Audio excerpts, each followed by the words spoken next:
जब भविष्य में चला गया एक पायलट। लेखक J.H. ब्रेनन ने अपनी किताब टाइम ट्रैवल और न्यू पर्सपेक्टिव में एक हैरान करने वाली कहानी बताई है। जब साल 1935 में स्कॉटलैंड के सिर विक्टर गॉर्डन नाम के एक विंग कमांडर को एडिनबर्ग के ड्रेम एयरबेस का हाल जानने के लिए भेजा गया था। जब वो एयरबेस के ऊपर से गुजरे तो उन्हें वहाँ घास उगी हुई हवाई पट्टी और चारों ओर चरती हुई गायें दिखी।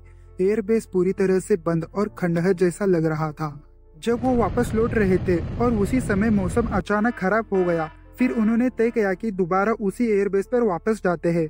और जब वो गए तो उस बार मौसम अच्छा था, धूप थी और एयरबेस पर लोगों की चहल पहल दिखी।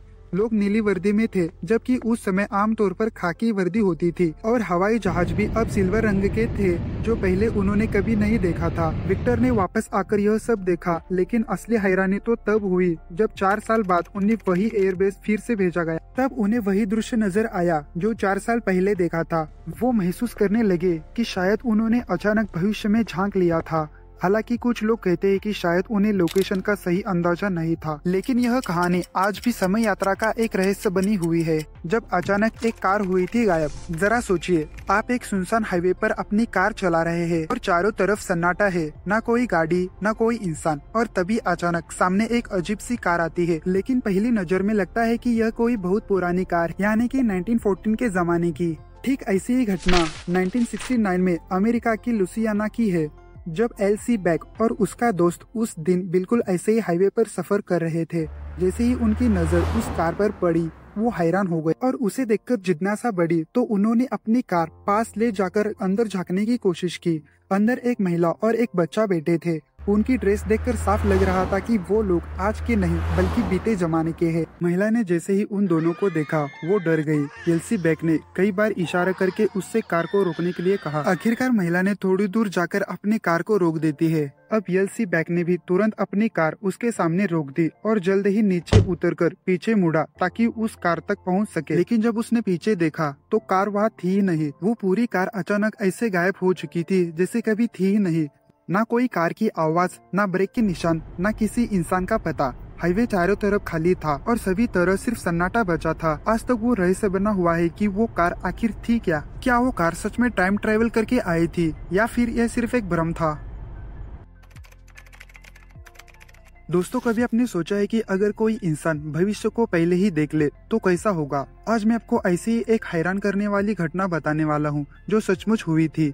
साल था 1932। एक जर्मन अखबार ने अपने रिपोर्टर जे बर्नार्ड हटन और फोटोग्राफर जोअचिन ब्रेंडिट हैम्बर्ग के शिपयार्ड में भेजा था ताकि वहाँ के कुछ फोटो खींचकर रिपोर्ट तैयार की जा सके। लेकिन जैसे ही दोनों वहाँ पहुँचे, अचानक पूरा माहौल बदल गया। ऊपर से लड़ाकू विमान आने लगे, बम गिरने लगे, गोलियों की आवाज से चारों तरफ दहशत फैल गई। दोनों किसी तरह जान बचकर भागे और शहर की ओर पहुँचे। लेकिन जैसे ही उन्होंने पीछे मुड़कर देखा तो वो हैरान रह गए, क्योंकि ना तो वहाँ कोई विमान था, न गोलियों की आवाज और न ही बमबारी का कोई निशान। सब कुछ पहले जैसा बिल्कुल सामान्य हो गया था। जब उन्होंने ऑफिस जाकर ये बात बताई तो किसी ने भी उनकी बात पर कोई यकीन नहीं किया। लेकिन दोस्तों, असली झटका तो तब लगा जब 11 साल बाद यानी साल 1943 में ठीक वैसा ही हमला हुआ जैसे दोनों ने देखा था। उस समय न्यूज़पेपर में छपा था कि हैम्बर्ग शिपयार्ड में बमबारी हुई है और नजारा वही था जैसे उन्होंने 1932 में अपनी आंखों से देखा था। सोचिए जरा, आखिर उन्होंने उस दिन जो देखा था वो क्या था? क्या सिर्फ यह एक भ्रम था या फिर वाकई में उन्होंने भविष्य की एक झलक देख ली थी? और यह घटना आज भी लोगों के लिए रहस्य बनी हुई है और ये हमें सोचने पर मजबूर करती है कि शायद हमारी दुनिया में ऐसी कई बातें हैं जिन्हें हम अभी तक पूरी तरह से समझ नहीं पाए हैं। दोस्तों, जरा सोचिए, अगर आप भविष्य में जाकर खुद से ही मिल ले तो कैसा होगा? ये कहानी है स्वीडन के एक शख्स, उसका नाम है हैकन नॉर्डविस्ट की। जब 30 अगस्त 2006 को उसने दावा किया कि वो भविष्य में जाकर अपने ही बड़ी उम्र वाली शख्स से मिला था। हुआ यूं कि एक दिन उसके किचन में अचानक पानी बहने लगा। उसने सोचा कि शायद पाइप लीक हो गया है। जब वो सिंक के नीचे झांक कर उसे ठीक करने लगा तो वो उसे वहाँ एक अजीब सी सुरंग दिखाई दी। हैकन ने हिम्मत करके उस सुरंग में घुसना शुरू कर दिया। चलते चलते वो बहुत आगे चला गया और वो जब बाहर निकला तो खुद को साल 2042 में पाया। वहाँ जो नजारा था वो हैरान कर देने वाला था और सबसे चौंकाने वाली बात तो यह थी कि उसकी मुलाकात खुद से ही हुई, लेकिन इस बार उसकी उम्र 72 साल थी। दोनों ने एक दूसरे से बात की, हंसी मजाक किया और यहाँ तक कि अपने हाथ पर एक जैसे टैटू भी दिखाए। हैकन का कहना है कि उसने इस मुलाकात का वीडियो भी रिकॉर्ड किया था। दोस्तों, सोशल मीडिया पर एक तस्वीर काफी वायरल हुई थी, जिसे देखकर लोग हैरान रह गए। यह फोटो 1941 की बताई जाती है और वर्चुअल म्यूजियम ऑफ कनाडा की वेबसाइट पर मिली थी। इस फोटो में एक भीड़ नजर आती है, लेकिन उसमें खड़ा एक आदमी बाकी सब लोगों से बिल्कुल अलग दिखता है।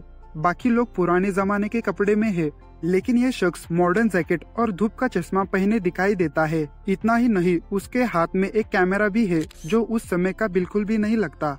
लोगों का कहना है कि यह आदमी एक शायद टाइम ट्रैवलर था जो भविष्य में अतीत में आ गया था।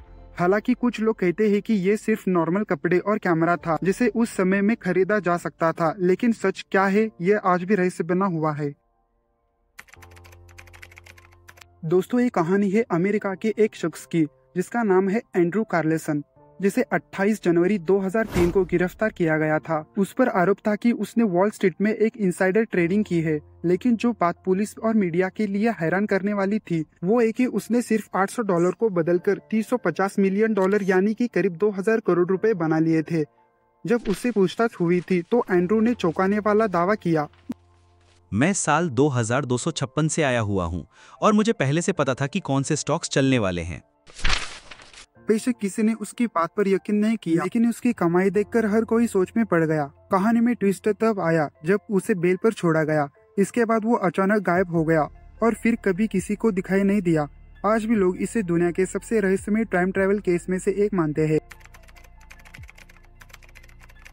दोस्तों, ये कहानी है साल 1954 की, जब जापान के एयरपोर्ट पर एक ऐसा शख्स आया जिसने सबको हैरान कर दिया। उसने दावा किया कि वो टॉर्ड नाम के देश से आया है। उसके पासपोर्ट और बाकी सारे डॉक्यूमेंट्स बिल्कुल सही लग रहे थे, लेकिन असली समस्या ये थी कि टॉर्ड नाम का कोई देश दुनिया के नक्शे पर था ही नहीं। जब अधिकारियों ने उससे वर्ल्ड मैप पर उसका देश दिखाने को कहा तो उसने आत्मविश्वास से स्पेन और फ्रांस के बीच की जगह पर इशारा किया, लेकिन वो जगह एंडोरा कहलाती थी, जबकि शख्स बार बार कह रहा था कि वहाँ उसका देश टॉर्ड है। यह सुनकर सुरक्षा अधिकारी भी उलझ गए और उस शख्स के शक की निगाह से देखने लगे और उसके बाद उसे अपराधी समझकर हिरासत में लिया गया और एक होटल में रात भर के लिए एक कमरे में रखा गया। कमरे के बाहर 2 गार्ड तैनात किए गए थे, लेकिन जब अगली सुबह दरवाजा खोला गया तो सब हैरान हो गए। वो शख्स वहाँ से गायब हो चुका था। इसके डॉक्यूमेंट्स भी रहस्यमय तरीके से गायब हो गए और तब से आज तक उसका कोई पता नहीं चला। तो दोस्तों, इनमें से आपको कौन सी स्टोरी अच्छी लगी आप मुझे कमेंट करके बता सकते हो।